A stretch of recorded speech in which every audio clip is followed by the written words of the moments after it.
Hai semuanya, salam sejahtera semuanya. Kembali lagi di Trekking Rohani bersama kita jelajahi ruang dan waktu. Nah, di sini sebelumnya kita sudah membahas mengenai tentang tentang Injil dan pengajaran di video sebelumnya.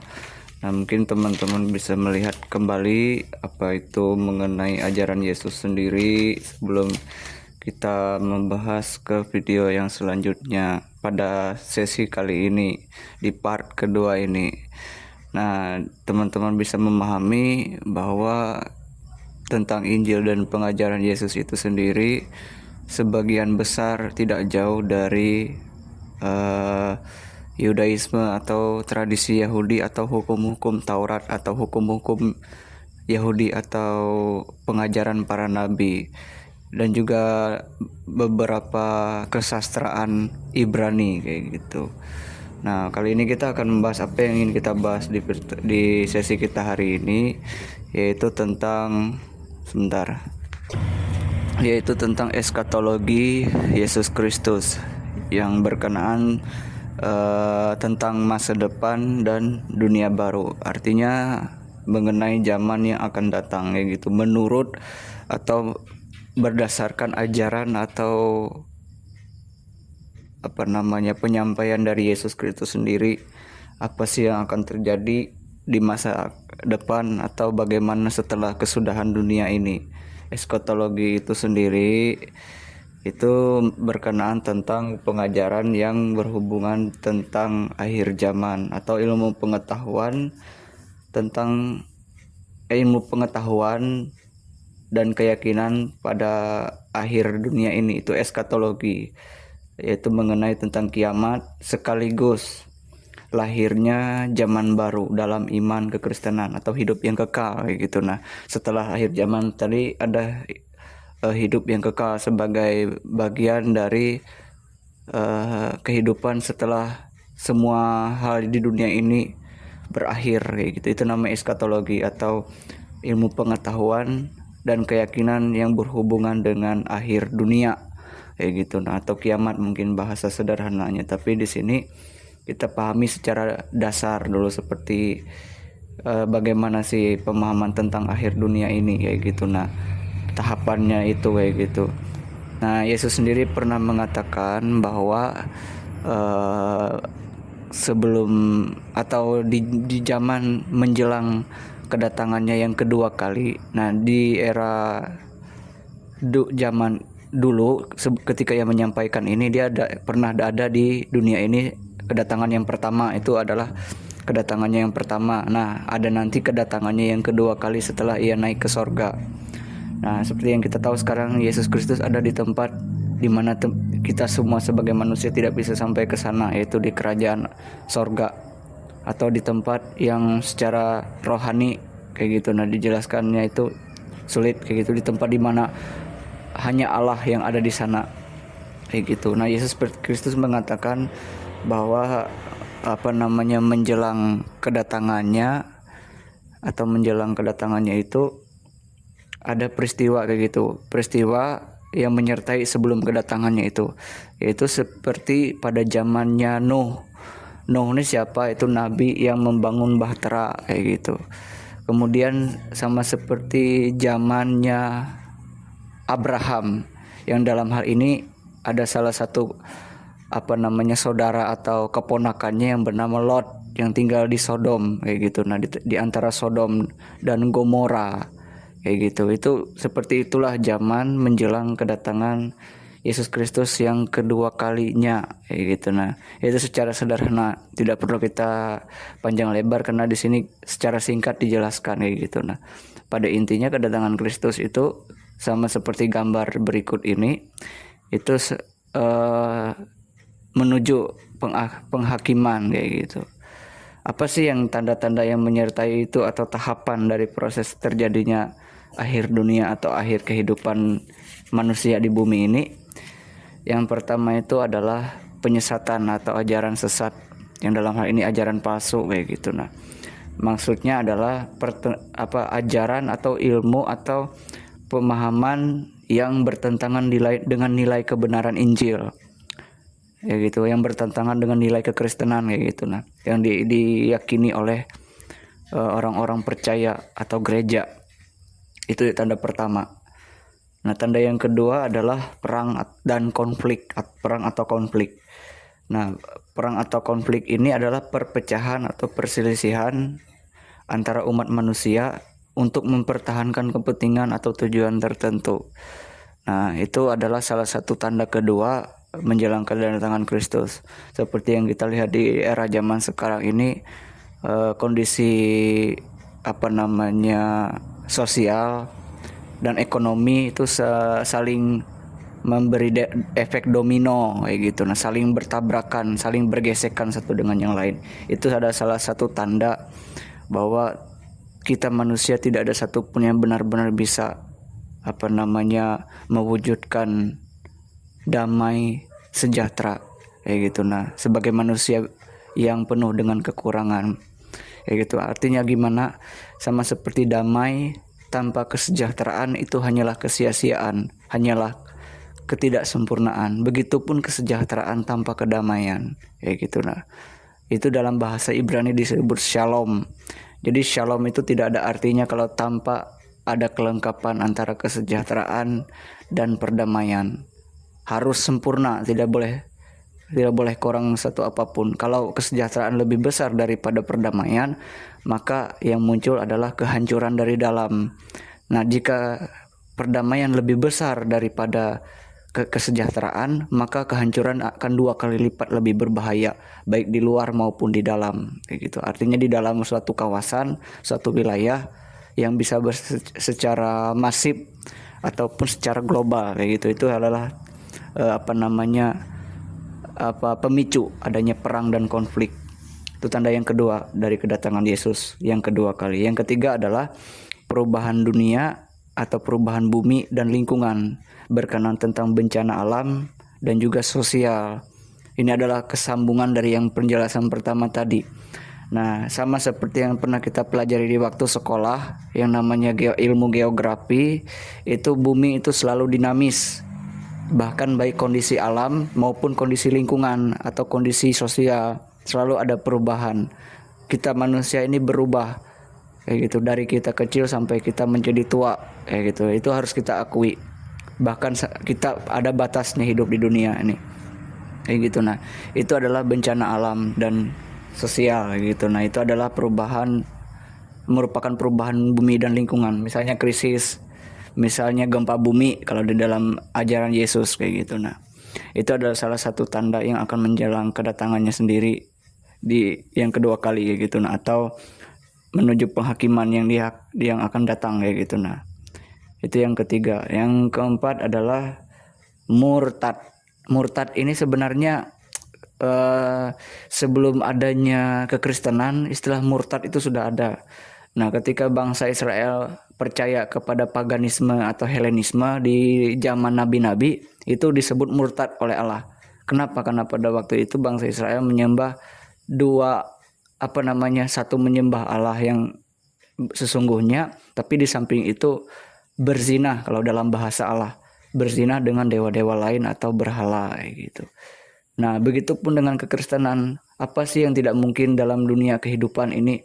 Kekristenan pun bisa membelok kayak gitu, berbelot kayak gitu, membelot atau berkhianat terhadap iman dan persekutuannya sendiri.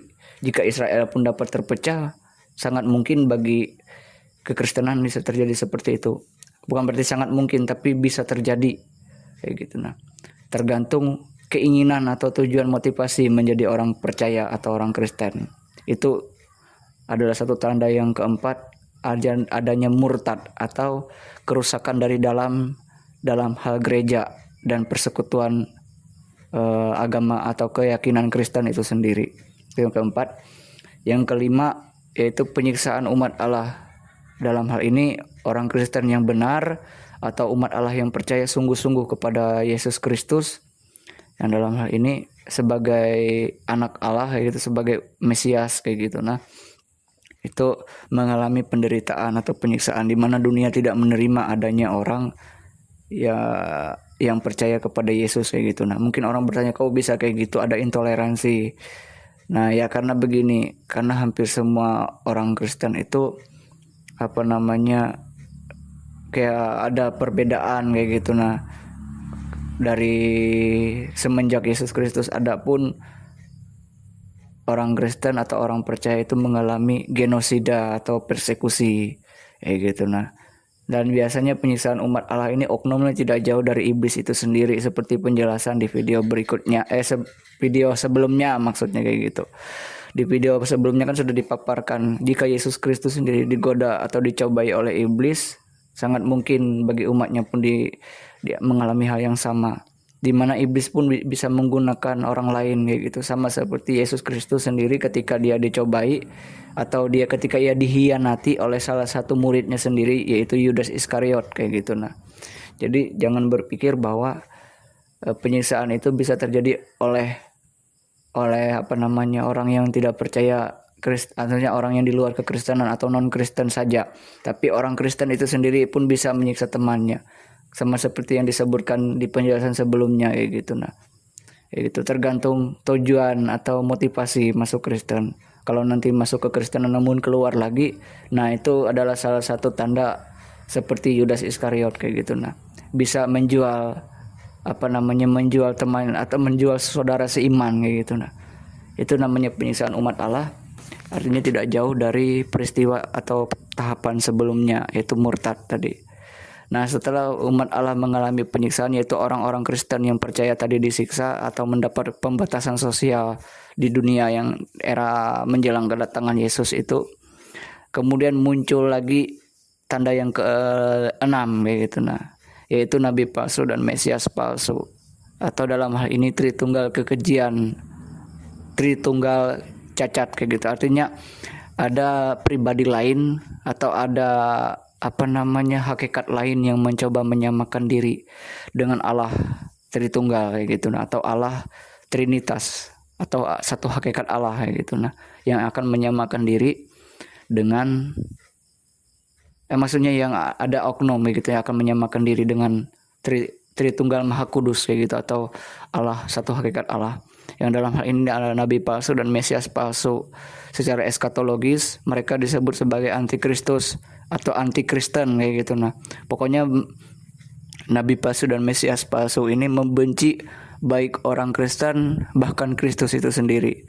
Sama seperti penjelasan sebelumnya, ini diikuti oleh penyiksaan umat Allah kayak gitu. Nah, jadi orang Kristen itu orang Kristen atau orang percaya yang sungguh-sungguh disebut sebagai orang benar mendapat fitnah, bisa jadi difitnah, bahkan juga dituduh kayak gitu sebagai penyesat atau sebagai orang yang tidak layak diampuni atau apapun lah di dalam dunia ini.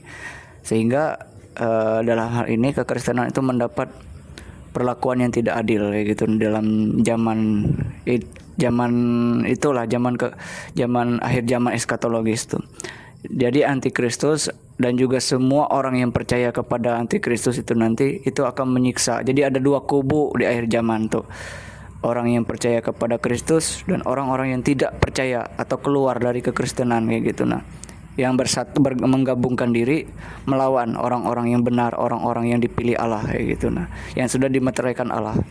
Ya, kalau benar-benar dia yakin dengan imannya, maka dia harus siap menerima konsekuensi kayak gitu. Nah, sebagai umat Tuhan, sebagai orang pilihan Tuhan, kemungkinan dibatasi kehidupan, kemungkinan juga ada menghadapi kecelakaan dan penganiayaan sampai martir kayak gitu. Nah, kayak gitu. Nah, itu dalam hal ini menghadapi intoleransi juga, yaitu penjelasan sebelumnya itu tidak jauh dari apa yang dijelaskan sekarang ini. Jadi pada akhir zaman antikristus akan membuat umat Tuhan itu dalam kesempitan, dan mungkin ini juga berlaku untuk orang Yahudi.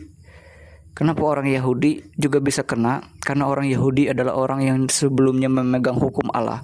Jadi antikristus itu tidak peduli baik itu orang Yahudi maupun orang Kristen, kedua-duanya bisa menghadapi persekusi atau genosida yang sama seperti puluhan ribu tahun yang lalu ketika ada di era penjajahan Romawi, di mana kekristenan itu mulai tersebar kayak gitu. Nah, jadi tidak menutup kemungkinan orang Yahudi juga kena kayak gitu. Nah, jadi kita harus berhati-hati, bahkan dengan saudara seiman kita sendiri harus saling diingatkan, saling ditegur kayak gitu. Nah, supaya tetap berada di jalan yang benar walaupun hidup ini tidak selalu mudah, itu tidak selalu benar. Itu dunia tidak selalu benar kayak gitu.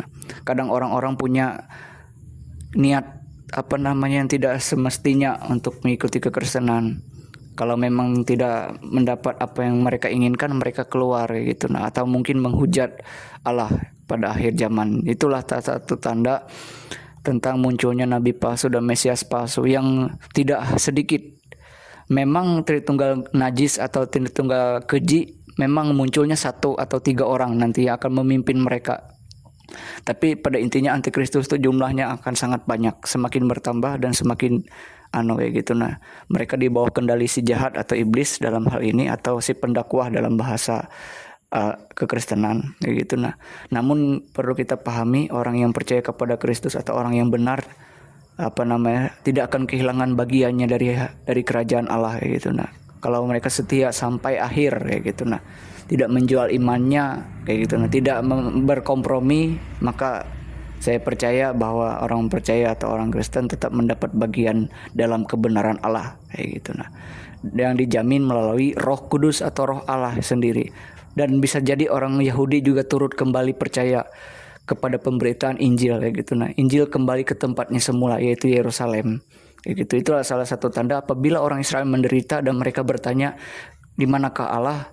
Kemudian mereka mulai mencari, jangan-jangan kata mereka, Allah yang kita sembah adalah Allah yang pernah kita tolak, kata mereka. Jadi sangat mungkin orang Yahudi berubah menjadi orang Yahudi Kristen atau Mesianik. Jumlahnya bisa bertambah. Dan itu salah satu tanda paling mendekati. Kenapa? Karena Yesus Kristus sendiri rindu dengan keluarganya yang juga sama-sama Yahudi. Yesus Kristus sendiri orang Yahudi. Begitupun keluarganya kayak gitu, orang Yahudi. Yaitu kaum keturunan Yakub tadi. Siapa sih yang gak rindu kayak gitu?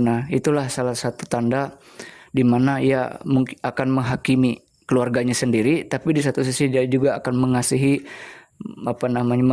dan juga mengampuni keluarganya sendiri, yaitu orang Israel atau orang Yahudi yang percaya kepadanya dan menuruti firman-Nya Yesus Kristus dan juga hukum-hukum Allah yang tertera di dalam kitab suci kayak gitu. Jadi tidak menutup kemungkinan baik orang Yahudi maupun orang Kristen akan menghadapi penyiksaan yang dilakukan oleh orang-orang najis, orang-orang yang dalam bahasa Alkitab disebut orang-orang fasik kayak gitu, orang-orang jahat. Jadi itu tanda yang ke-6. Dan kemudian ada tanda ke-7, yaitu penyebaran Injil dan ajaran Yesus Kristus yang tersebar di seluruh dunia. Ini merupakan tanda yang ke-7. Di satu sisi ada pemberontakan terhadap Allah, atau dalam tanda kutip datangnya antikristus, datangnya penyiksaan terhadap umatnya Tuhan atau orang Kristen. Di satu sisi banyak orang yang mulai mencari Tuhan, mencari Allah yang benar, yaitu Yesus Kristus sendiri sebagai firman-Nya Allah, sebagai Mesias yang sebenarnya, sebagai orang yang diurapi Allah gitu. Itu adalah penyebaran Injil dan ajaran Yesus Kristus. Jadi ada semacam bukan paradoks, tapi semacam ada selisih kayak gitu. Orang yang masuk Kristen bertambah, orang yang keluar Kristen juga bertambah kayak gitu. Semacam ada pertentangan. Dan juga perlu diingat, semuanya itu tergantung pada pelayan-pelayan Tuhan juga di dalam gereja. Jadi sama halnya tentang nabi palsu dan mesias palsu tadi yang dibahas sebelumnya, itu tergantung bagaimana pelayanan yang diberikan oleh Allah, baik kepada majelis, kepada pendeta dan pelayan-pelayan yang lain, yang dalam hal ini dalam kekristenan seperti pendeta dan diakon kayak gitu. Kalau dalam mungkin agama lain ya intinya majelis kayak gitu, yang menyebarkan keyakinan, mengajarkan tentang apa itu iman Kristen kayak gitu. Namun tergantung juga kalau mereka motivasinya apa. Bisa jadi mereka juga tergolong antikristus tadi, yaitu nabi palsu dan mesias palsu tadi kayak gitu. Yang menyebabkan besar kemungkinan gereja terpecah lagi setelah ratusan tahun, terpecah lagi kayak gitu, malah makin mengkerucut. Orang yang mau ibadah ke gereja semakin sedikit, orang yang memuji Tuhan semakin berkurang, maka matilah gereja itu. Matilah gereja itu dalam tanda kutip bukan berarti gereja itu mati, tapi Roh Kudus atau kaki dian itu dicabut dan diberikan kepada orang lain yang lebih layak, yang lebih berkenan, atau gereja atau persekutuan yang lainnya masih bertahan kayak gitu sampai Kristus datang. Jadi sangat tidak menutup kemungkinan gereja berubah menjadi pasar kayak gitu. Itu adalah salah satu tanda, yaitu ada gereja yang bertahan, gereja yang mempertahankan kebenaran, karena pada intinya Yesus Kristus sendiri mengatakan bahwa Ia akan menyertai umatnya sampai Dia datang kembali, apapun yang terjadi kayak gitu. Nah, bahkan bukan hanya umatnya orang Kristen, tapi termasuk orang Israel asli atau pohon zaitun. Jadi pohon zaitunnya ada dua, ada pohon zaitun Israel, ada pohon zaitun orang Kristen atau pohon zaitun liar kayak gitu. Nah, jadi sangat mungkin bagi Allah untuk menggabungkan orang benar dari segala penjuru di dunia ini dalam satu pemerintahannya sendiri, yaitu Yesus Kristus, dan membinasakan mereka yang menentang Allah kayak gitu, menentang Yesus sendiri kayak gitu. Nah, jadi penyebaran Injil dan ajaran Yesus Kristus akan diterima banyak orang, di samping banyak juga yang menolak kayak gitu, nah, atau keluar atau mengkhianati iman dan persekutuan. Nah, setelah semuanya ini terjadi, barulah di tahap selanjutnya, di tahap ke-8, Yesus Kristus itu kembali dan menghakimi umatnya. Dan peristiwa penghakimannya ini itu diiringi dengan berbagai peristiwa yang paling mengerikan, yaitu gabungan antara perubahan bumi, lingkungan, kemudian hal-hal yang menyiksa kita kayak gitu. Nah, yang pokoknya gini, penghakiman Allah itu datang sama seperti pertempuran para antara Allah yang benar melawan Allah di dunia kayak gitu. Nah, Allah dunia melawan dewa-dewa yang ada di dunia ini kayak gitu. Nah, itu adalah peristiwa Yesus Kristus kembali kedua kali, yaitu penghakiman Allah di mana semua dewa di dunia ini dihancurkan bersama dengan bumi kayak gitu. Nah, dan dalam hal ini sama seperti iblis berusaha membunuh umat Allah atau membinasakan orang-orang benar, demikian juga Allah tidak tinggal diam. Allah pasti bertanggung jawab, sehingga Dia akan membalas atau menaruh hukum murkanya atas iblis dan semua orang yang mengikuti dia. Jadi semacam konsekuensi berantai. Allah melawan iblis, iblis melawan umat Allah, dan umat Allah meminta pertolongan kepada Allah kayak gitu. Jadi saling terikat satu dengan yang lain. Kenapa? Karena iblis memang punya waktu atau batas waktu untuk dihukum oleh Allah. Dan jika orang banyak lebih mengikuti iblis daripada mengikuti Allah, maka itulah kayak gitu. Nah, Allah akan menyatakan kemuliaannya di antara segala bangsa kayak gitu. Nah, yaitu di dalam Yesus Kristus sendiri, di dalam anaknya sendiri, atau dalam firman-Nya Allah akan menyatakan diri kayak gitu. Itulah penghakiman Allah kayak gitu. Nah, jadi saling berantai kayak gitu. Nah, disusul dengan banyak malapetaka di bumi ini kayak gitu. Nah, untuk melawan antikristus kayak gitu. Nah, kemungkinan 9 tulah di Mesir tuh dikirim lagi kayak gitu. Nah, kemungkinan juga pokoknya ada memenuhi nubuatan para nabi kayak gitu. Nah, karena nubuatan para nabi juga mengatakan bahwa peristiwa eskatologis itu akan selalu terjadi kayak gitu. Nah, jadi tidak menutup kemungkinan kayak gitu. Nah, kenapa Allah juga harus datang kembali untuk yang kedua kalinya? Karena Allah tahu bahwa umatnya dikalahkan nanti. Umatnya dikalahkan, mungkin ditawan kah, masuk penjara, atau bagaimana lah, pokoknya kita nggak tahu.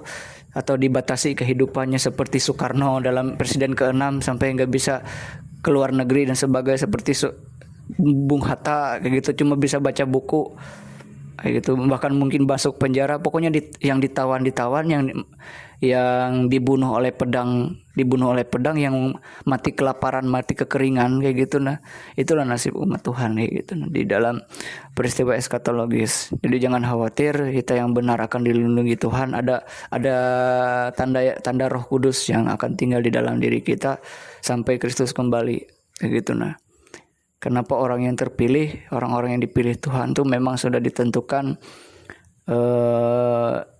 melalui perantaran Roh Kudus sendiri. Roh Kudus yang menyatakan bahwa ini sudah fix, dia sudah menjadi milik Allah dan memang sudah layak diperjuangkan sebaik-baiknya gitu. Nah, maka orang ini pun harus dibentuk untuk bisa mempertahankan imannya. Sehingga itulah pekerjaan Roh Kudus untuk menyatakan bahwa dia adalah milik Kristus, sama seperti Kristus adalah milik Allah atau di dalam Allah kayak gitu. Nah, jadi gitu. Intinya kedatangan Kristus yang kedua kali itu pasti dibarengi dengan berbagai peristiwa. Nah, kemudian barulah penentuan tempat yang orang-orang berbuat jahat yang tidak percaya kepada Allah, atau yang yang memusuhi Allah, menjadikan dirinya musuh-musuh Allah, itu perginya ke neraka. Nah, yang mendapat pengampunan, yang mendapat belas kasihan, yang mendapat setia gitu, yang tidak segan-segan menyerahkan nyawanya demi kebenaran, akan mendapat bagian di kerajaan Allah, dengan catatan harus percaya Yesus. Karena kerajaan Allah memang akan dipimpin oleh satu orang pemimpin mesianik yang disebut sebagai Yesus Kristus dalam orang Kristen meyakini kayak gitu. Nah, itu nanti mungkin kita akan bahas bagaimana sih secara rinci, secara jelas eskatologi kekristenan di video-video kedepannya gitu, setelah video tentang kekristenan ini selesai. Karena tidak bisa orang memahami eskatologis atau peristiwa akhir zaman atau apokaliptik kalau dia sendiri belum memahami iman Kristen. Kalau ingin melihat sudut pandang eskatologis atau apokaliptik dari segi kekristenan, dia harus dulu memahami tentang Yesus Kristus, karena ini anugerah Kristus sendiri. Kristus sendirilah yang akan memberikan menyingkapi melalui Roh Kudus kayak gitu. Nah, ketika orang percaya kepada Yesus, Roh Kudus diberikan, maka bisalah dia mengerti hal-hal yang bersifat eskatologi atau apokaliptik itu. Bahkan bukan hanya saya sendiri sebagai kreator, tapi semua orang percaya mendapat pengetahuan tentang itu. Tapi di luar orang percaya atau di luar orang Kristen sangat sulit, bahkan mustahil lah menurut aku memahami eskatologis, karena ini adalah anugerah atau pemberian Kristus sendiri, atau pemberian Yesus untuk mengerti ini kayak gitu. Nah, setelah kita membahas tentang eskatologi tadi, kita lanjut lagi tentang tanda-tanda dan mujizat Yesus Kristus. Nah, di sini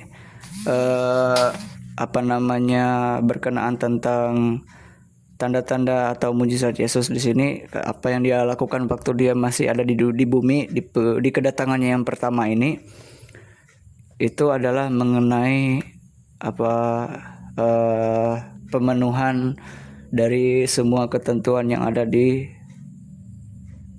kitab Perjanjian Lama, atau dalam hal ini tanda-tanda Yesus Kristus ini adalah bagian dari pelaksanaan firman-Nya Allah atau firman Tuhan yang pernah disampaikan oleh para nabi tentang apa yang dibawa atau yang dilakukan oleh Mesias kayak gitu. Nah, yang dia lakukan waktu dia melayani di bumi dan berada di antara umat Allah yang pada waktu itu adalah bangsa Israel. Karena Allah sendiri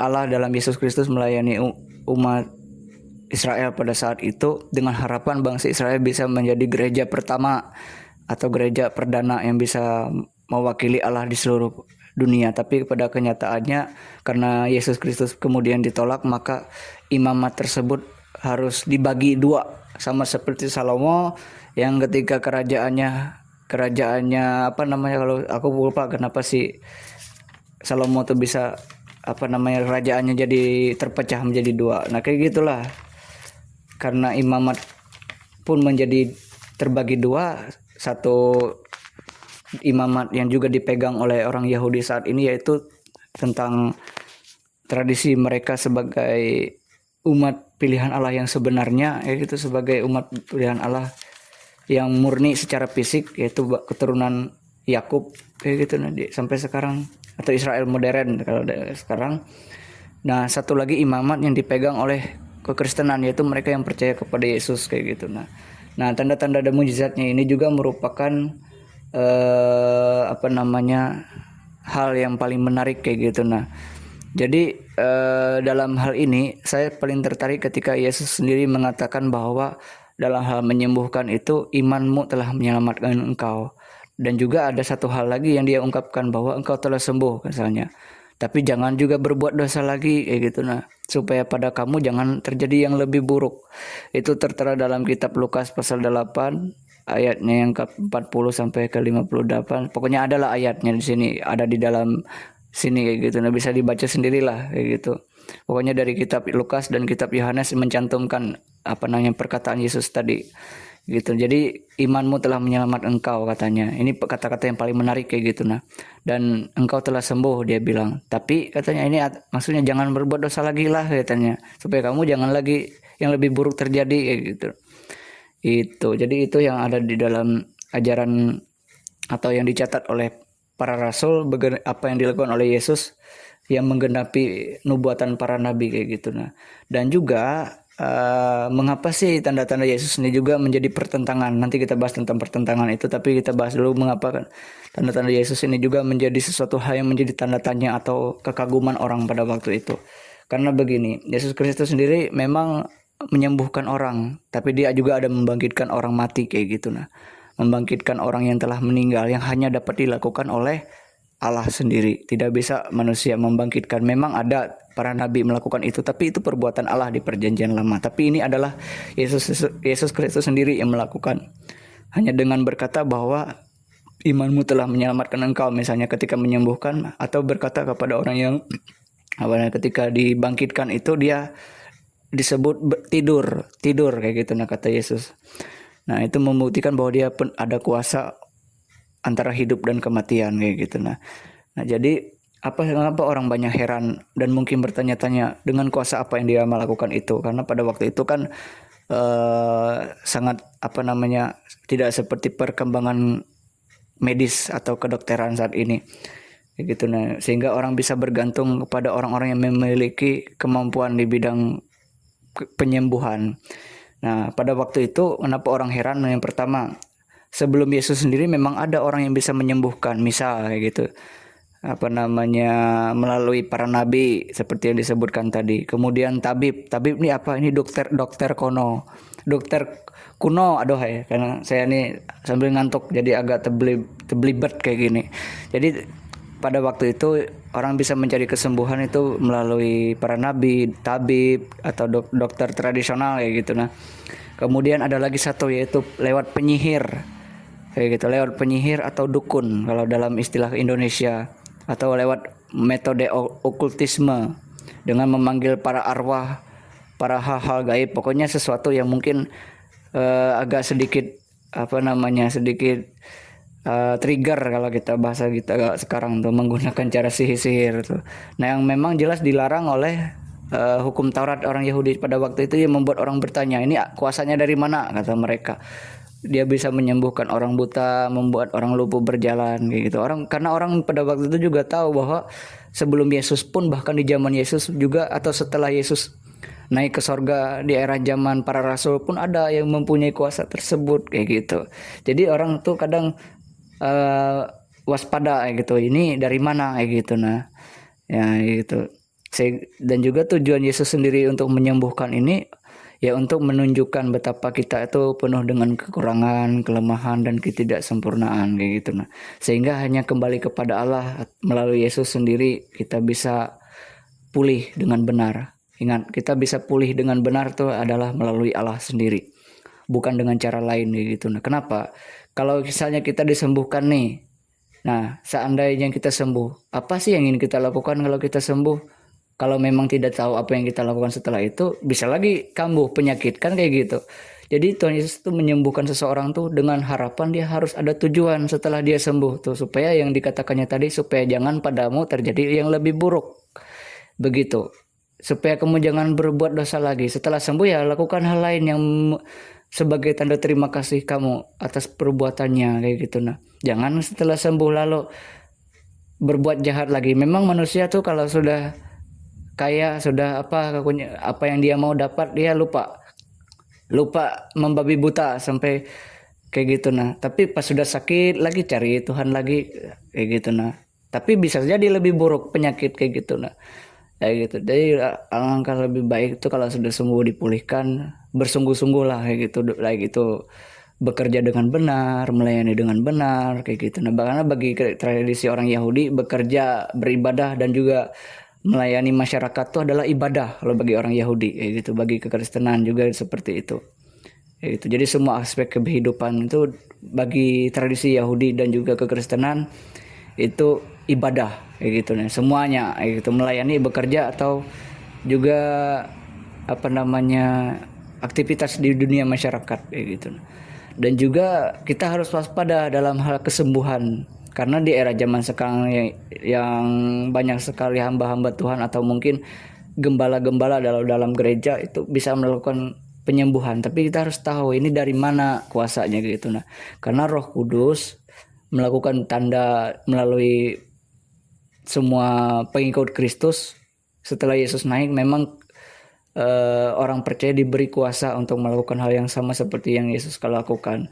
Tapi dengan catatan itu imannya yang menyelamatkan dia, bukan gembalanya yang menyelamatkan dia, bukan, tapi imannya sendiri yang meyakini bahwa oh, kuasa Kristus ada di dalam diriku sehingga aku harus tahu nih apa yang akan aku lakukan setelah itu. Karena kalau dia tidak beriman, dia percaya nih ketika dia sembuh, ketika dia terbebas, dia pulih, bisa lagi kambuh, bisa lagi kemudian setelah dia sakit beberapa waktu kemudian, entah beberapa tahun atau beberapa masa atau beberapa umurnya, dia bisa meninggal kayak gitu. Nah, tergantung, tapi intinya kematian itu adalah jadwal masing-masing manusia kayak gitu. Nah, jadi nggak bisa dihentikan kalau soal kematian. Bahkan ketika orang sakit pun kita tidak bisa berharap kayak lebih kalau entah dia sembuh, entah dia sakit kayak gitu. Maksudnya penyakitnya makin parah.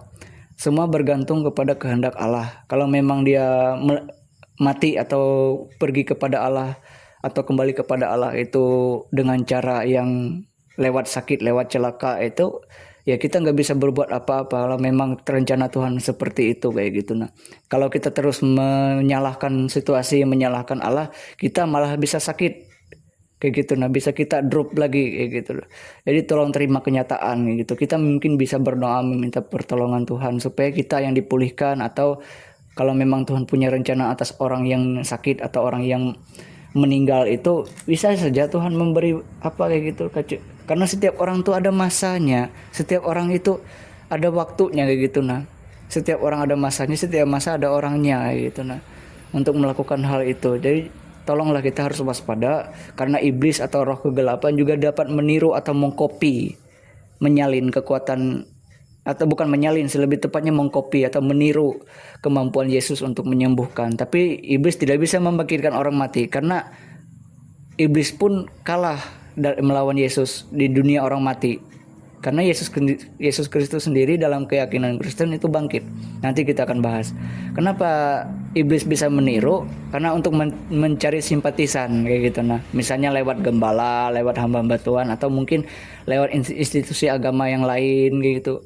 Tergantung motivasi dia, apakah dia mengajak umat Tuhan atau orang percaya atau orang-orang tertentu untuk melakukan apa gitu setelah itu. Karena seperti sekarang ini kan kita tahu loh, kalau misalnya ada orang yang bisa menyembuhkan atau kayak apa kayak gitu, nah ada syaratnya kan kayak gitu, ada skandal kayak gitu. Orang tuh kalau orang bilang tuh kayak mencari hal lain untuk kesembuhan, bisa ada aja maunya gitu. Nah, itu tidak ada bentuk kemungkinan iblis juga bekerja gitu. Nah, jika Allah bisa bekerja dengan cara yang sama, iblis pun akan meniru itu untuk mencari simpatisan, untuk dibawa masuk ke dalam neraka kayak gitu. Nah, tapi ya tidak perlu khawatir juga sih, karena memang dari zaman Nuh, zaman Musa, bahkan para nabi pun yang seperti itu sudah ada kayak gitu. Nah, tergantung kita melihat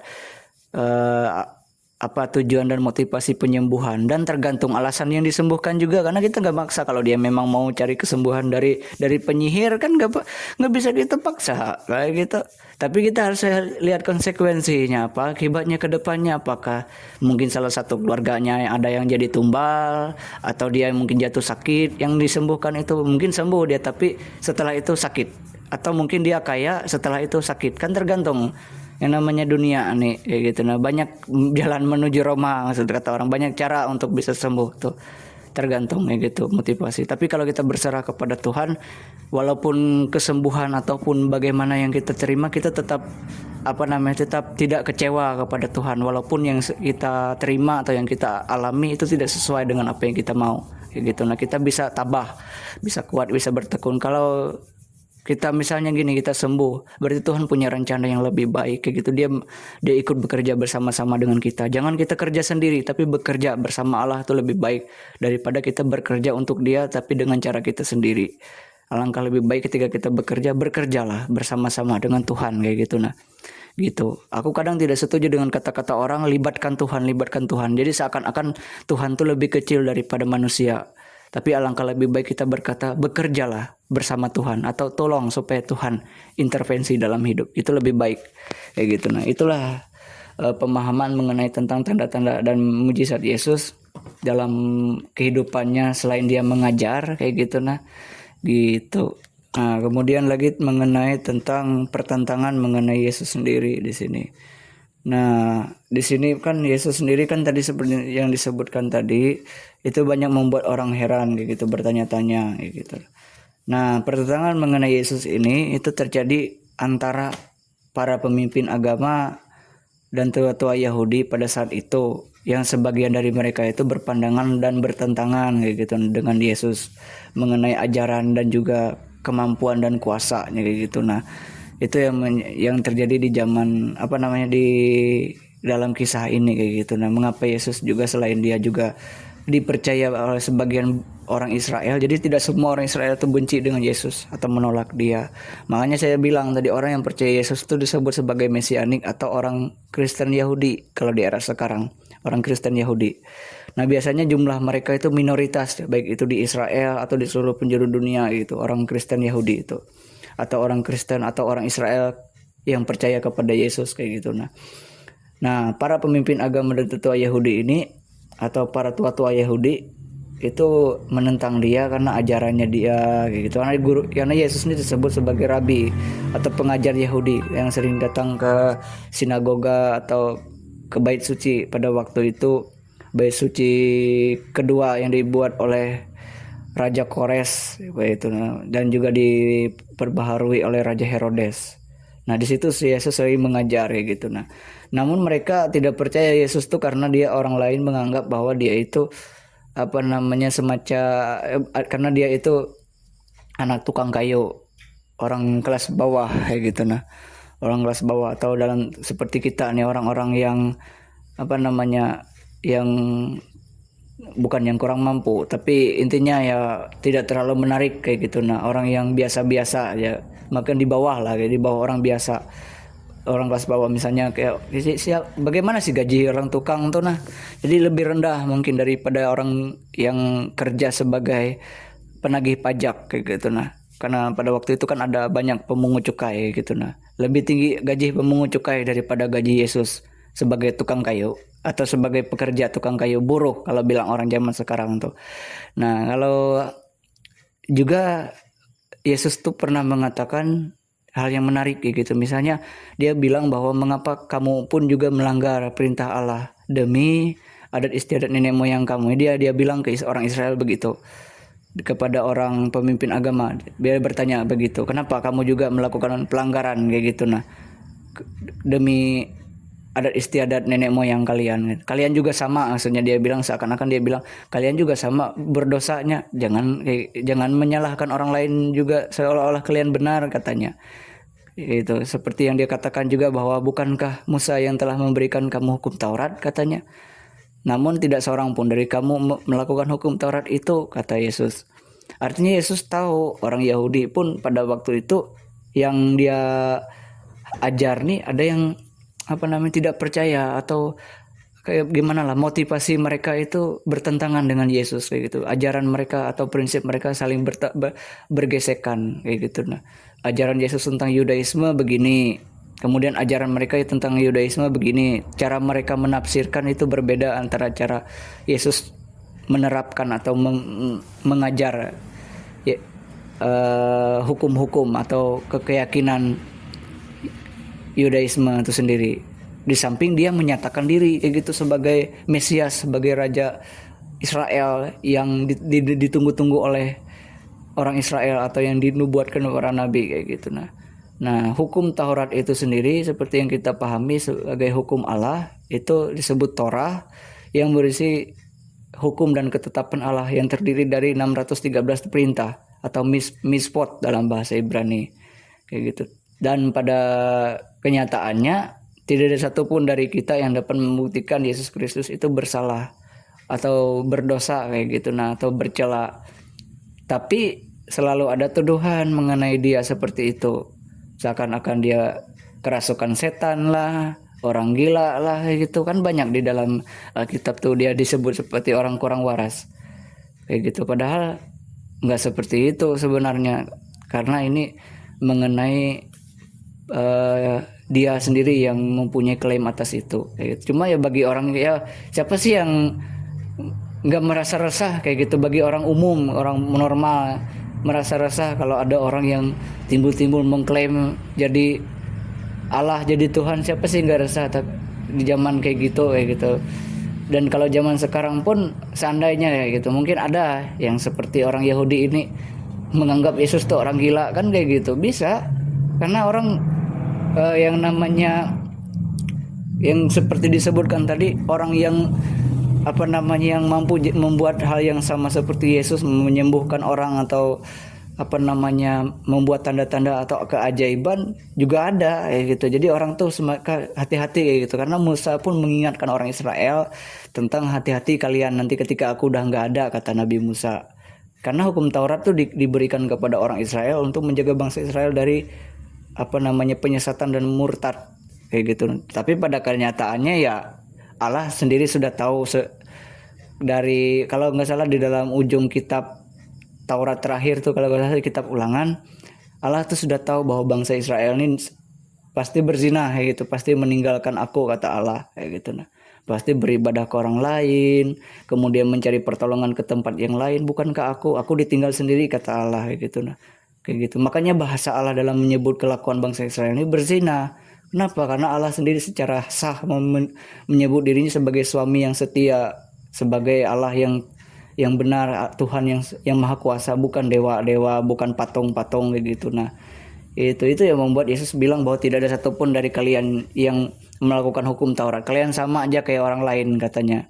Kayak bagi Yesus sendiri melihat orang Yahudi itu kayak apa sih, maksudnya kalian gak ada bedanya dengan manusia pada umumnya gitu. Walaupun kalian menyebut kalian tuh keturunan Abraham, tapi kalau kalian tidak memandang orang lain juga sebagai manusia yang sama, kalian bisa mendapat kesulitan lebih parah kayak gitu. Nah, bahkan bagi Yesus sendiri ini dia mengklaim dirinya sebagai Mesias dan sebagai Allah pun dengan cara yang baik. Mungkin seperti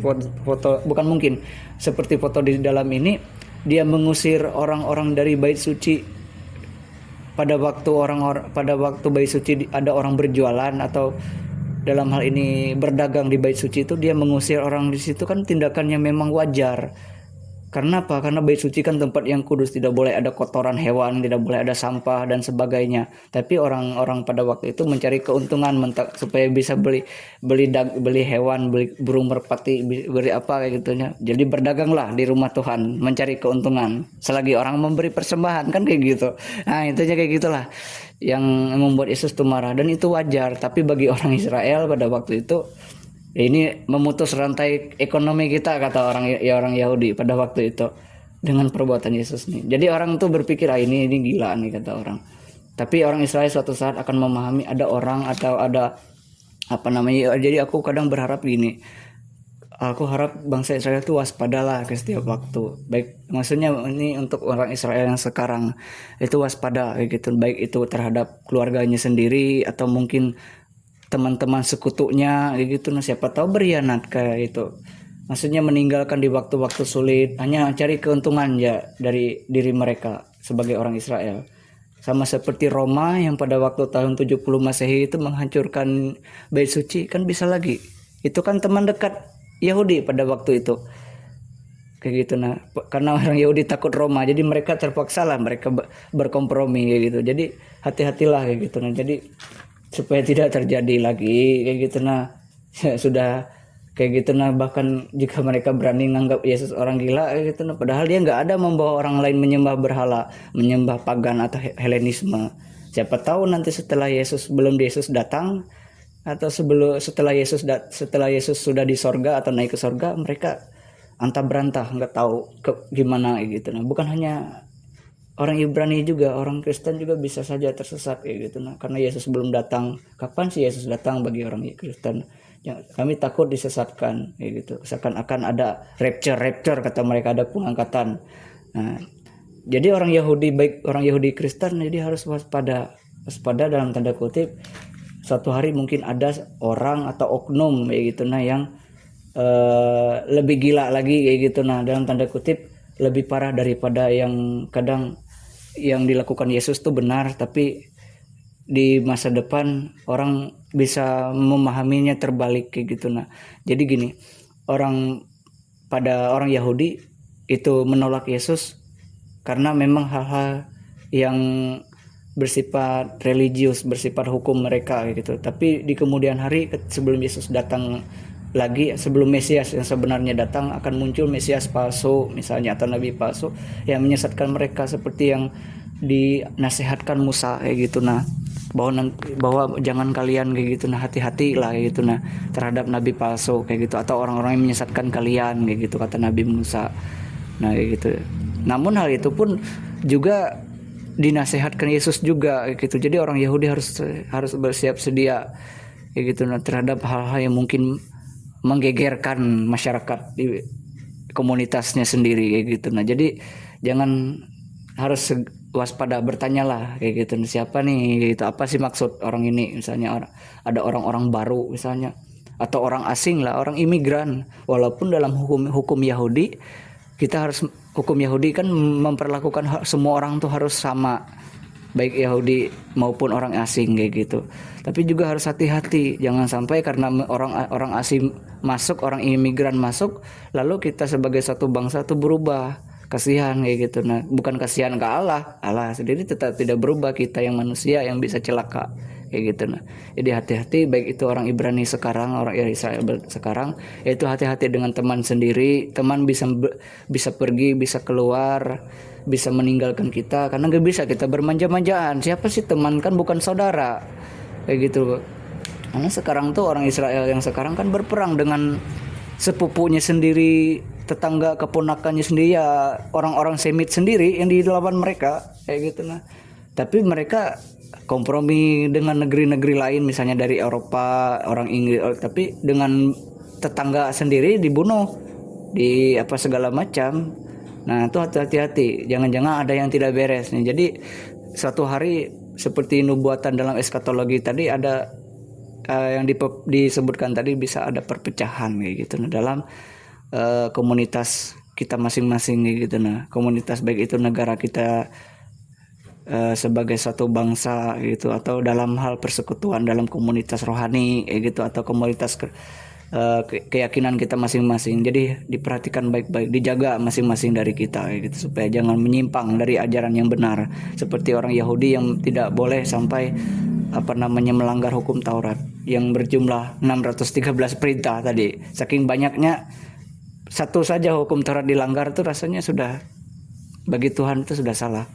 Karena seperti yang dibahas di pembahasan di video sebelumnya, atau di pemaparan sebelumnya, bahwa satu kesalahan sedikit pun dalam hidup manusia ini itu sudah berdosa di hadapan Allah. Tapi kalau kita mencari Allah, mencari pengampunan dari Allah, saya percaya Allah itu pasti mengampuni lah kayak gitu. Nah, dengan catatannya jangan dibuat lagi, jangan melakukan dosa lagi kayak gitu. Nah, sungguh-sungguh hidup benar kayak gitu. Jangan terlalu memikir dunia kayak gitu. Nah, pikir aja gimana, karena kita punya batas usia, punya batas waktu, kita bisa sakit, bisa celaka kayak gitu. Itu yang perlu dipertimbangkan.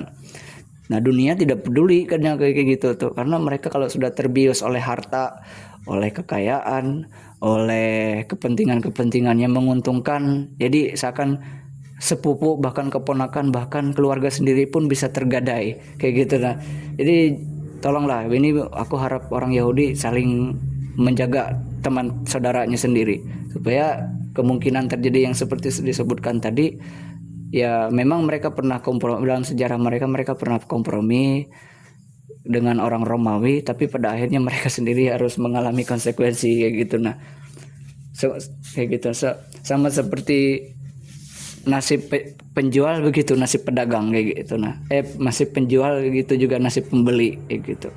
Jadi itulah harapan untuk kedepannya kayak gitu. Baik kita orang Yahudi, baik mereka orang Yahudi maupun kita orang yang percaya kayak gitu. Nah, jadi itulah, karena di dalam dunia ini pasti akan selalu ada pertentangan, perselisihan terhadap prinsip kita masing-masing kayak gitu, atau prinsip keyakinan kita tersendiri kayak gitu. Nah, selama itu benar, selama itu tidak tidak mengganggu, maksudnya benar dalam pandangan manusia dan pandangan Tuhan, tentu pasti ada orang-orang jahat yang tidak mau cahaya kebenaran yang ilahi itu menerangi kejahatan mereka. Itulah, jadi yang paling penting jangan sampai berpecah terus, karena kita jadi blunder, tidak bisa membedakan apa yang benar dan apa yang salah, apa yang orang yang benar dengan orang yang salah, orang yang najis dengan orang yang kudus atau orang yang suci, jadi sulit dibedakan kalau kita terlalu egois kayak gitu, seperti yang disebutkan tadi,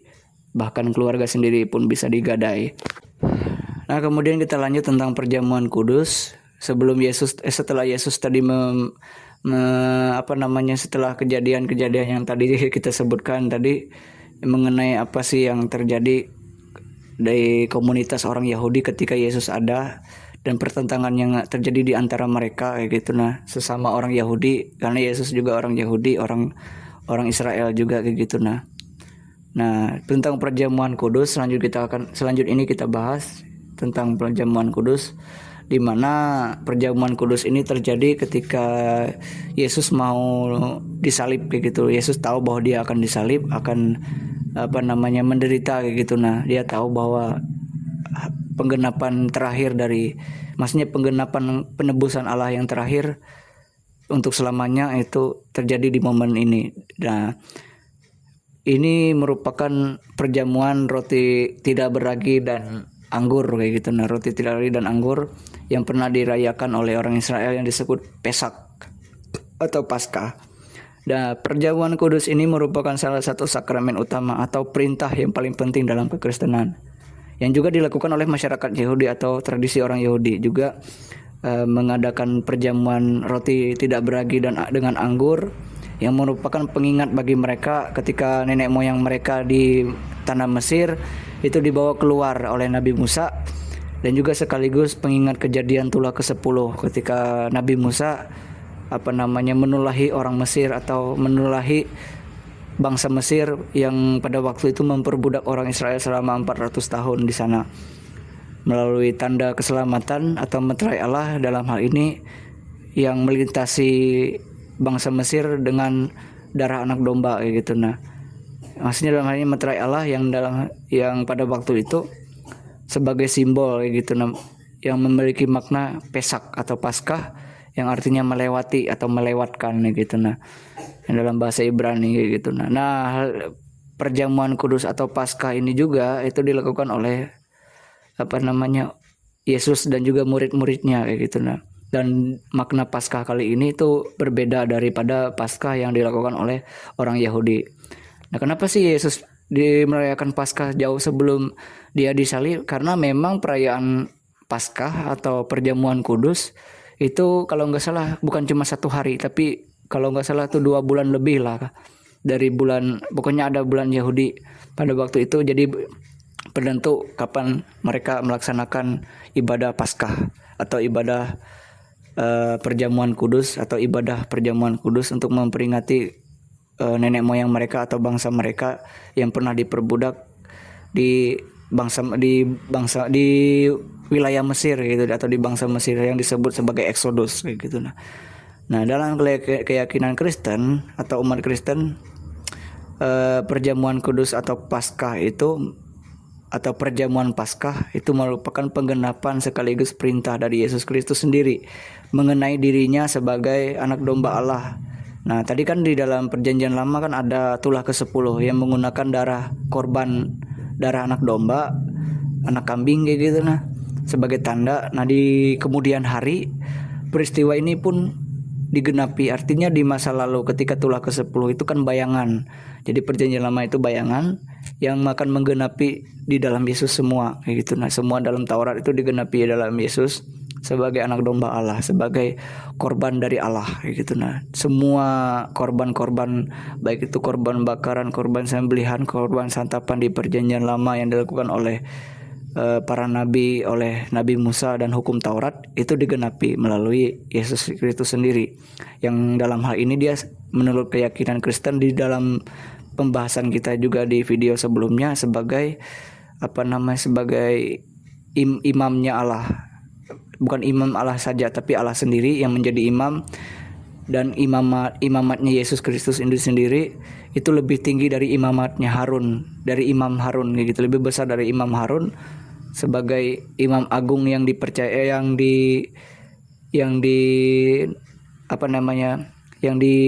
berdasarkan atau menurut Melkisedek kayak gitu. Nah, jadi imam Yesus Kristus itu menurut Melkisedek sebagai imam agung Allah untuk selama-lamanya gitu. Nah, atau imam dalam kerajaan Allah sebagai yang mempersembahkan dirinya sendiri satu kali untuk selama-lamanya, itu simbol dari perjamuan kudus. Nah, sebelum Yesus diserahkan kayak gitu. Nah, ketika mereka berkumpul itu, dan di sini juga momen di mana Yesus itu diserahkan oleh salah satu muridnya sendiri, salah satu rasul. Sebelum jadi rasul dia murid sebenarnya. Nah, salah satu muridnya yang disebut sebagai Yudas Iskariot atau muridnya yang bernama Yudas dari anak Simon Iskariot kayak gitu. Nah, di momen perjamuan kudus ini. Jadi perjamuan kudus itu sudah ada sebelum Yesus dilahirkan, di mana orang Israel merayakan lebih dulu perjamuan kudus. Nah, jadi perjamuan kudus itu berakar dari Yudaisme juga, cuma pelaksanaannya berbeda. Pelaksanaannya di dalam kekristenan itu merujuk memposisikan diri bahwa Yesus Kristus sendirilah korban dari keselamatan kayak gitu. Jadi orang Kristen tidak perlu lagi nyembelih kambing, nyembelih domba, membakar hewan binatang dan sebagainya seperti yang dilakukan oleh orang Yahudi pada umumnya kayak gitu. Jadi orang Kristen hanya perlu percaya Yesus, dan itu bagi Yudaisme pun sudah clear sebenarnya mengenai bahwa Kristus itu cukup bagi orang Yahudi, orang Kristen, bagi mereka cukup bagi mereka yang percaya kepadanya, dan Taurat untuk orang Yahudi gitu. Jadi orang Kristen, orang yang mengikuti Kristus itu tidak perlu harus menjalankan hukum Taurat secara penuh kayak gitu. Nah, cukup dia menuruti apa yang dipercayanya, yaitu Yesus Kristus sendiri, menuruti apa yang Yesus kehendaki. Itulah tentang perjamuan kudus. Jadi perjamuan kudus ini pada intinya itu hanya dapat dilakukan oleh orang percaya dan merupakan kewajiban orang percaya atau orang Kristen kayak gitu. Nah, ketika orang Kristen sudah dibaptis dan bergabung dalam komunitas jemaat atau gereja, jadi jemaat itu disebut gereja kayak gitu. Nah, selain disebut jemaat, orang-orang yang percaya Kristus juga disebut sebagai gereja yang boleh untuk melaksanakan dan juga melakukan perjamuan kudus. Jadi agama lain atau komunitas yang lain tidak boleh dan tidak disarankan melaksanakan perjamuan kudus. Karena apa?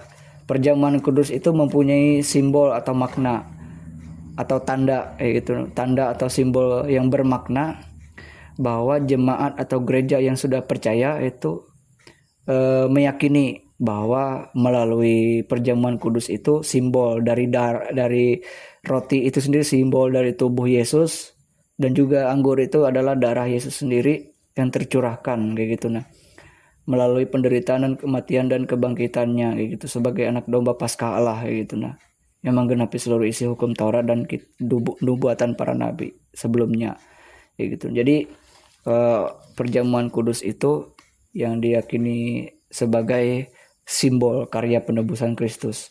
Jadi orang harus dibaptis dulu untuk bisa ikut perjamuan kudus dan bergabung sungguh-sungguh dalam iman Kristen, barulah dia bisa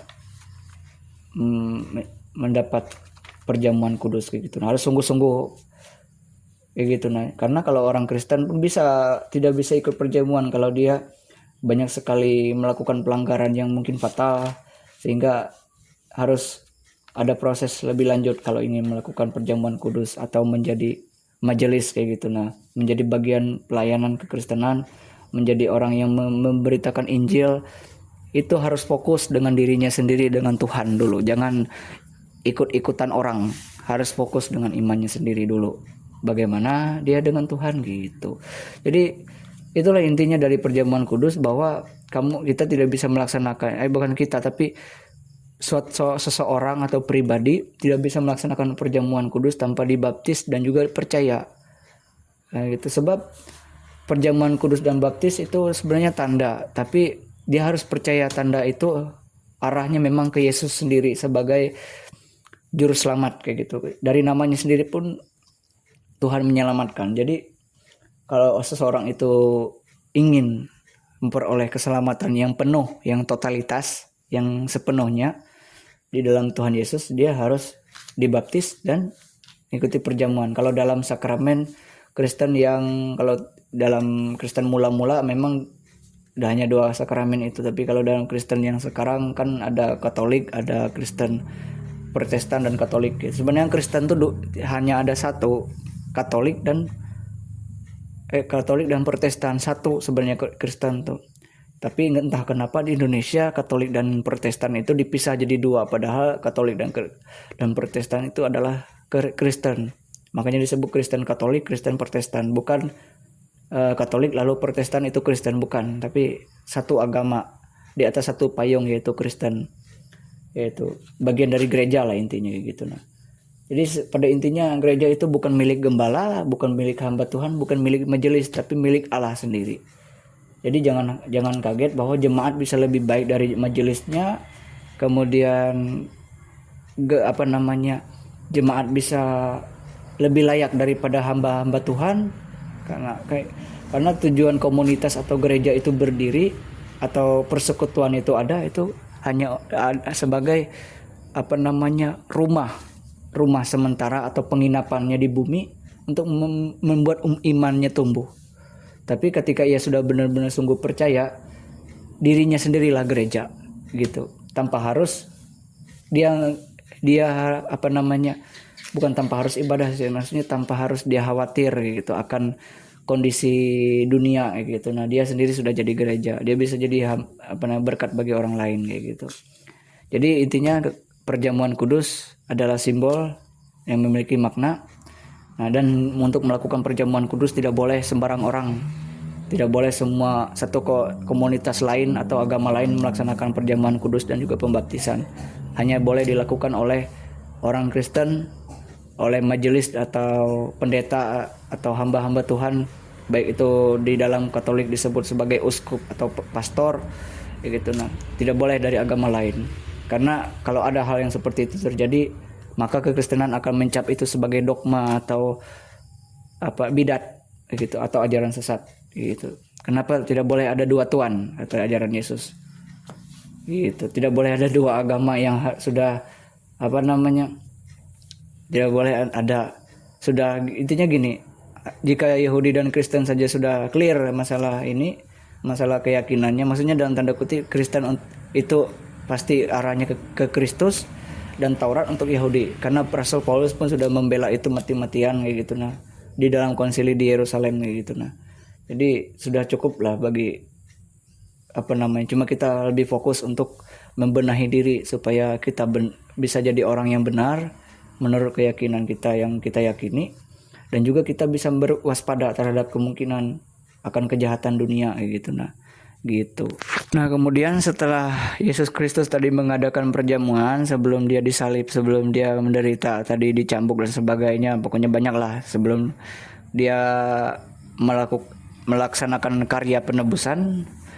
Nah, dia melakukan perjamuan kudus kayak gitu. Nah, dan di dalam perjamuan kudus itu sendiri, rencana pengkhianatan dari Yudas Iskariot yang dilakukan oleh iblis melalui Yudas itu berjalan juga kayak gitu. Jadi jangan berpikir bahwa keselamatan Allah itu seakan-akan karya iblis, padahal iblis tuh punya motivasi yang berbeda kayak gitu. Nah, kan saya sudah jelaskan sebelumnya, pahamilah penjelasan di sebelumnya.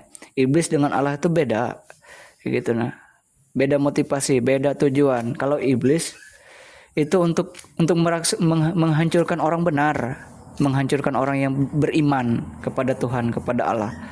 Masa iblis dikatakan ikut serta pokoknya pahamilah maksud kayak gitu. Nah, masa iblis yang kita jelas-jelas itu entitas yang jahat kayak gitu ikut dalam karya penebusan. Namun kita juga nggak bisa menyebutkan bahwa seakan-akan Allah itu membiarkan kejahatan yang dialami Yesus, padahal itu adalah Allah itu bisa mereka-rekakan, seakan-akan dipandang manusia itu jahat, tapi itulah jalan keselamatan. Allah sendiri yang mengambil jalan keselamatan itu melalui salib kayak gitu. Jadi jangan berpikir bahwa karya penebusan melalui salib ini nanti seolah-olah semacam paradoks, bukan. Kita harus pahami betul-betul kayak gitu. Nah, bahwa kalau yang dari Allah itu pasti benar. Jadi jangan seakan-akan Allah menciptakan, Allah bekerja sama dengan iblis, sangat tidak masuk di akal. Allah yang jelas-jelas kudus, yang punya rancangan tersendiri akan kebenaran, timbul bekerja sama dengan musuh, kan tidak masuk di akal. Kayak gitu. Jadi jangan sempit berpikir.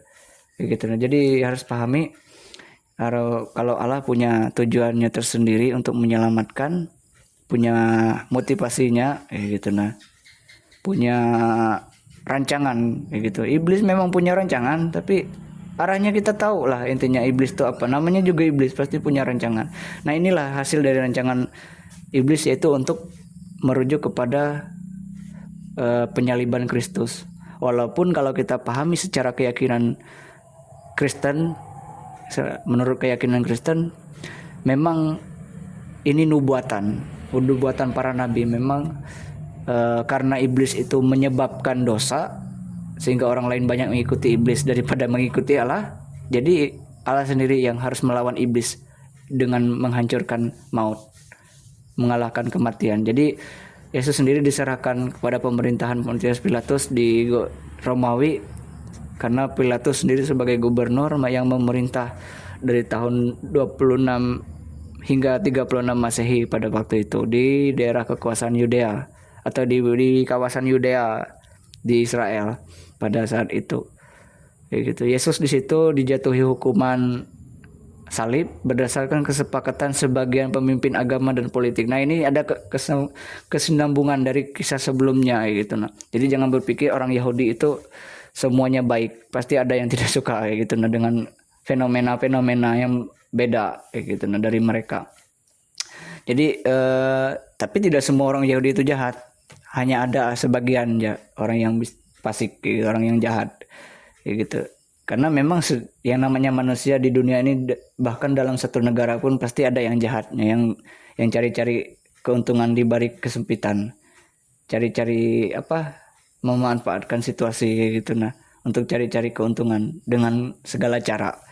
Nah, oke, kita lanjut. Nah, jadi orang Yahudi yang tidak percaya Yesus tadi, yang disebutkan, yang menimbulkan pertentangan tadi, itu tidak percaya bahwa dia adalah Mesias, kemudian menyerahkan dia kepada pemerintahan Romawi untuk dihukum dengan beberapa tuduhan, gitu. Nah, jadi Yesus sendiri dituduh oleh pemimpin agama, dia diserahkan kepada pimpinan agama yang disebut Sanhedrin, gitu. Pada waktu itu tentu yang diisi oleh pimpinan agama, dan mungkin agama dan politik pada waktu itu juga bergabung jadi satu, gitu. Nah, karena pada waktu itu jajahan Roma ada di Israel, dan pada waktu itu orang Israel belum mempunyai seorang pemimpin yang sah, yang benar-benar ada. Jadi para pemimpin agama dan para pemimpin Israel pada waktu itu, penguasa Yahudi, sekaligus adalah orang-orang yang juga aktif di komunitas rohani, gitu. Nah,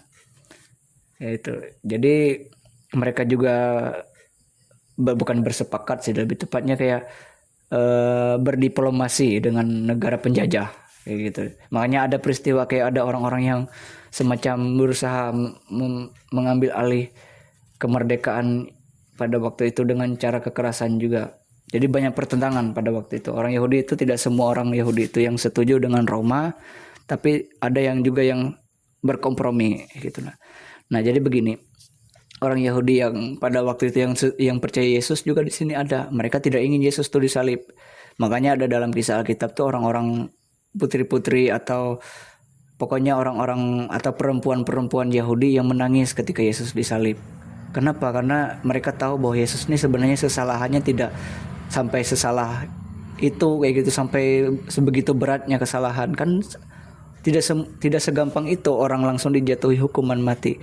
Bahkan kalau tidak salah, seorang pemimpin agama pada waktu itu juga ada yang membela Yesus, kalau tidak salah, sebelum kisah penyaliban ini, yaitu Nikodemus kalau nggak salah, seorang ahli Taurat atau orang Farisi pada waktu itu, atau pengajar Yahudi pada waktu itu, yang tidak percaya, kayak gitu. Nah, bukan tidak percaya tapi percaya, salah sebut aku. Orang Nikodemus ini seorang yang mengikuti Yesus dan percaya, kayak gitu. Nah, karena dia percaya, kemudian Nikodemus ini, atau seorang pengajar Yahudi dan juga salah satu anggota Sanhedrin ini, kemudian membela Yesus, kayak gitu. Nah, walaupun dalam hal ini dia tidak secara langsung keluar dari Sanhedrin. Nah, kayak gitu, dari komunitas pimpinan agama dan politik Yahudi pada waktu itu. Nah, jadi orang Yahudi terbagi dua, ada yang percaya, ada yang tidak di dalam komunitas ini. Kayak gitu, di dalam lingkup masyarakat Yahudi. Kemudian masyarakat menuduh Yesus, bukan masyarakat, tapi para pemimpin tadi yang kemudian mendakwa Yesus di Sanhedrin, yang setelah itu dia diserahkan ke Roma dengan beberapa tuduhan dari mereka. Tuduhannya itu adalah mengenai pelanggaran hukum Taurat. Itu yang pertama, itu pelanggaran hukum Taurat yang terdiri dari hukum perhentian hari ketujuh atau hari Sabat, kayak gitu, hari Sabat hukum Yahudi, dalam hukum Yahudi gitu. Nah, itu hari Sabat. Itu bagi mereka Yesus melanggar itu. Karena orang Yahudi menganggap bahwa Yesus sendiri menyembuhkan di hari Sabat kayak gitu. Nah, pokoknya ada yang bertentangan tentang hari perhentian kayak gitu. Nah, itu yang menyebabkan orang Yahudi tidak percaya Yesus, dan juga sekaligus menyerahkan Yesus itu sebagai orang yang melanggar hukum mereka kayak gitu. Nah, dicap sebagai orang yang jahat bagi mereka pada waktu itu, dianggap penjahat lah dalam tanda kutip. Dan juga satu hukum lagi yang dilanggar kata mereka, yaitu hukum menghujat Allah atau mengakui diri sebagai Tuhan dalam hukum Yahudi. Nah, ini ada tertera di dalam kitab Taurat Musa, dibuka sendiri di situ, mengenai hukum dalam istilah Ibrani itu bales femi, hukum menghujat atau menyamakan diri atau mengakui diri sebagai Allah. Gitu. Sehingga akibat dari tuduhan itu mereka menyerahkan dia kepada gubernur Pontius Pilatus, kemudian menjatuhi hukuman mati dengan digantung di atas tiang salib yang disebut sebagai hukuman tala al-ets gitu. Pokoknya hukum dalam hukum Taurat itu kan ada hukum yang mengatakan bahwa tergantunglah, katanya orang yang tergantung di atas tiang tuh disebut terkutuk. Makanya disebut sebagai hukum tala al-ets kayak gitu. Nah, itu yang disebut sebagai hukum digantung di atas tiang salib dalam keyakinan Yahudi atas Yesus setelah diserahkan kepada Pilatus yang pada waktu itu duduk di atas kursi pengadilan yang disebut sebagai Gabata gitu. Nah, kemudian mengenai pelanggaran itu tadi yang berhubungan dengan menyamakan diri dengan Allah tadi, ada lagi kayak gitu. Nah, bahwa Yesus tuh mengakui dirinya sebagai raja orang Yahudi. Makanya ketika dia disalib itu ada INRI, tulisan di atas salibnya itu semacam ada plang, tulisannya itu INRI, atau dalam bahasa Latin, bahasa Yunani, bahasa Romawi, bahasa bahasa Ibrani yang menulis di situ Yesus orang Nazaret, raja orang Yahudi kayak gitu. Nah, itu yang terkenal ketika ia disalib, ada plang di atas tiang salib di atas kepalanya kayak gitu. Nah, itu adalah salah satu klaim yang menyebabkan dia disalib, karena dia mengakui sebagai raja orang Yahudi pada waktu itu. Kemudian Pilatus pun memasang plang tersebut di atasnya, sehingga bagi Pilatus ini tidak salah, kata Pilatus. Orang ini tidak salah katanya, karena secara kalau dia tanya-tanya Yesus pun tidak menjawab. Kemudian Pilatus mengatakan bahwa dia tidak bersalah. Karena apa? Karena tidak ada tuduhan kejahatan apa yang telah dia lakukan. Orang Yahudi pun hanya bisa menuduh bahwa dia melakukan ini kayak gitu. Nah gitu, itu yang terjadi pada zaman Yesus ketika bangsa Romawi menjajah. Dan walaupun ada tuduhan seperti itu, Pontius Pilatus mempertimbangkan kayak gitu. Nah, mempertimbangkan layak tidak dihukum mati, dihukum salib. Kenapa? Karena Pilatus pun pada akhirnya takut. Kenapa? Karena ada pertimbangan mengenai bahwa Yesus itu anak Allah. Anak Allah, sekaligus ada kegelisahan dari si istri Pilatus sendiri melalui mimpi yang katanya Yesus itu adalah orang yang benar. Kayak gitu, orang yang sebenarnya tidak bersalah. Jadi istri Pilatus tuh memberitahu bahwa jangan kamu apa-apai orang itu katanya, atau ikut campur dengan orang yang disalib itu. Sehingga Pilatus pun ketakutan kayak gitu. Nah, jadi dia dari mana gitu. Dia berulang kali membawa Yesus itu masuk dan meminta supaya berbicara gitu. Nah, tapi Yesus memberitahu bahwa kuasa yang diberikan, yang dia miliki tidak bisa, maksudnya kuasa yang dia miliki tidak ada apa-apanya di dalam bagi Yesus. Kenapa? Karena kuasanya tidak dari atas. Ya gitu. Nah, karena Pilatus sendiri ingin membebaskan Yesus, tapi Yesus bilang, kalau dia bilang bahwa orang yang menyerahkan aku kepada kamu, kata Yesus, lebih besar dosanya, kata Yesus. Makanya Pilatus pun ketakutan. Tapi di sini orang Yahudi malah membuat opsi yang lain. Mereka memberitahu bahwa lebih baik Pilatus memilih mau percaya, mau melepaskan dia atau Yesus itu, atau lebih gitu. Nah, kami tidak punya raja lain, kata mereka, selain Kaisar. Kaisar itu ya Roma gitu. Karena mereka sendiri memberitahu kayak gitu, kalau kamu tidak menyalibkan dia, kamu bukan sahabat Kaisar, kata mereka. Karena Pilatus diberitahu kayak gitu ke Pilatus, sehingga akan jadi masalah kalau misalnya kamu mendukung atau membebaskan orang ini. Dan di satu sisi Pilatus juga memberitahu bahwa di dalam hari raya Paskah itu ada satu orang yang harus dibebaskan, yaitu kalau tidak salah bukan Pilatus tapi Barabas. Nah, jadi orang Yahudi memilih mau Barabas atau Yesus kayak gitu untuk dibebaskan. Ternyata tetap orang memilih Yesus untuk disalib, dan malahan Barabas dibebaskan kayak gitu. Barabas kan orang yang jahat. Nah, sedangkan Yesus sendiri yang tuduhan tadi belum sepenuhnya dibuktikan kayak gitu. Karena bagi orang Romawi, ya Romawi ini terkenal akan ilmu hukum. Ilmu hukum orang Romawi itu jangan dianggap remeh. Sama pada waktu itu ilmu hukum, ilmu politik Romawi dan Yunani itu nggak bisa dianggap remeh. Ya gitu. Nah, mereka harus menjatuhi vonis hukum itu harus dengan alasan yang jelas, harus ada bukti yang jelas, harus ada tapi karena tekanan massa, tekanan politik, ini politik sebenarnya jadinya arahnya, tapi tekanan massa tekanan masyarakat, sehingga banyak orang Yahudi meminta untuk Yesus itu disalib. Kenapa? Karena klaim-klaim tadi itu melanggar hukum Taurat kayak gitu. Nah, dugaan, bukan klaim tapi dugaan melanggar hukum Taurat, kemudian klaim bahwa dia adalah Allah sekaligus raja orang Yahudi kayak gitu. Nah, setelah dia disalib di antara tiga penjahat. Bukan tiga penjahat, dua penjahat di satu sisi, di satu kanan, di atas bukit yang disebut Golgota atau bukit tengkorak atau tempat tengkorak kayak gitu. Nah, setelah dia disalib itu, dia mati, kemudian dikuburkan oleh seorang petinggi dari Sanhedrin atau salah satu dari anggota agama atau anggota pemimpin agama yang bernama Yusuf dari Arimatea kayak gitu ya, yang menguburkan dia di sebuah goa gitu. Nah, jadi jangan berpikir di Sanhedrin atau anggota mahkamah agama Yahudi pada waktu itu ada yang jahat semua, ada yang baiknya kayak gitu.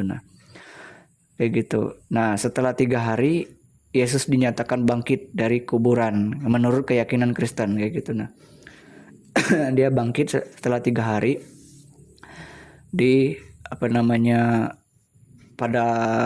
setelah dikubur tadi.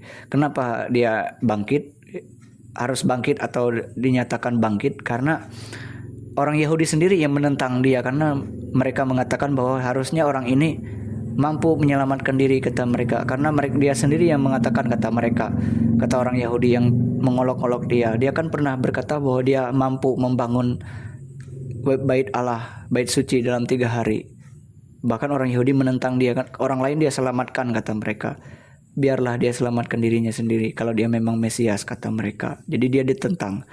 Akhirnya setelah dia mati, seakan-akan clear bagi mereka, tapi tidak sampai di situ. Setelah dia mati, dia dinyatakan bangkit, dinyatakan telah hidup kembali gitu dari kematian. Bagi orang manusia zaman sekarang, kalau ada orang bangkit dari kuburan tuh itu menyeramkan bagi manusia zaman sekarang. Tapi kalau orang Kristen percaya bahwa kuasa Tuhan di dalam Yesus Tidak ada yang mustahil bahwa Yesus sendiri berkuasa atas kematian, atas kuasa iblis, atas kuasa kegelapan, kayak gitu, atas dunia orang mati. Dia berkuasa, dia yang membuat semuanya itu, kenapa dia harus tunduk, kan kayak gitu. Dia yang menciptakan segala sesuatu, dia tahu cara semua hal itu, celah-celahnya dia tahu semua, dibandingkan kita manusia. Pada intinya memang manusia itu memang mencari hidup dan takut pada kematian, kayak gitu. Nah, takut pada hal-hal yang seperti kematian itu. Kenapa? Contohnya orang bangkit dari kubur tuh pasti secara normal orang pasti takut. Yaitu sehingga para murid pada waktu itu bersembunyi, kemudian mereka kebingungan juga, tapi pasti Yesus bangkit pun mereka kayak merinding, menggigil ketakutan kayak gitu. Nah, ini manusia atau hantu, kata mereka dalam hati mereka. Tapi Tuhan Yesus meyakinkan mereka, lihat di tanganku, lihat di kakiku, katanya, lihat di bekas paku, pas sentuh, katanya, aku memang orang Yesus yang kalian kenal, atau Tuhan yang kalian yakini.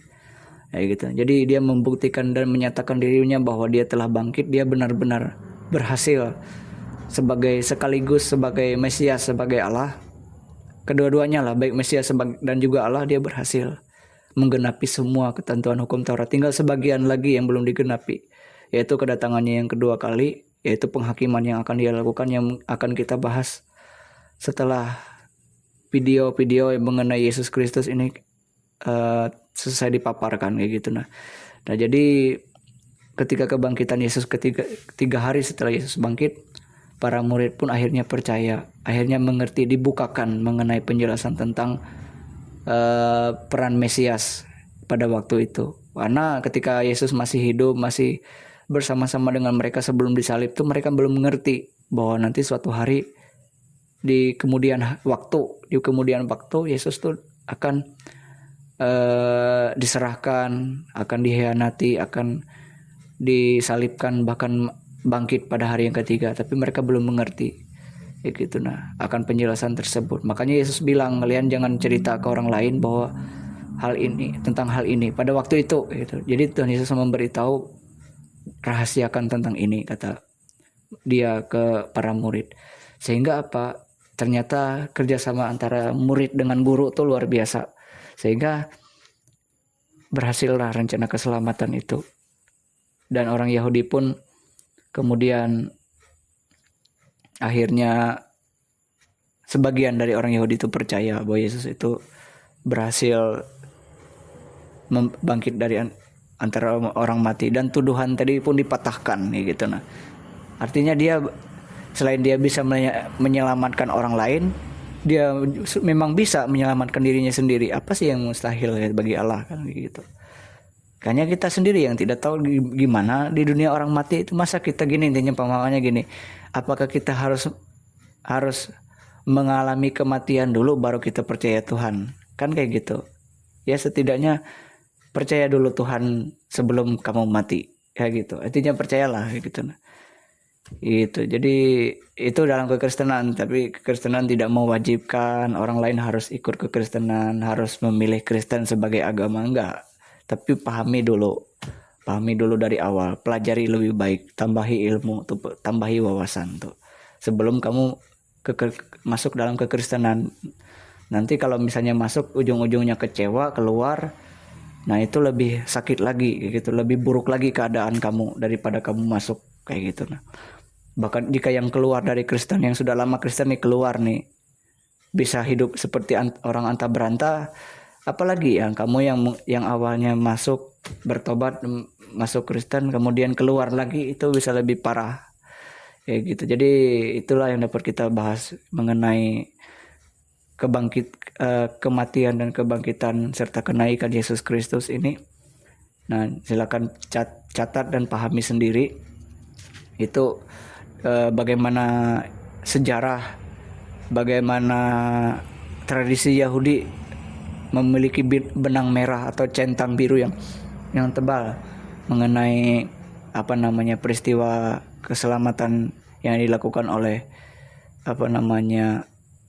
Yesus Kristus, karya penebusan Allah yang paling sempurna, satu kali untuk selamanya, kayak gitu. Jadi itulah yang harus kita pahami tentang bagaimana orang Kristen itu percaya atau meyakini, beriman tentang ini gitu. Nah, ini adalah satu iman yang paling tinggi gitu dari kekristenan gitu.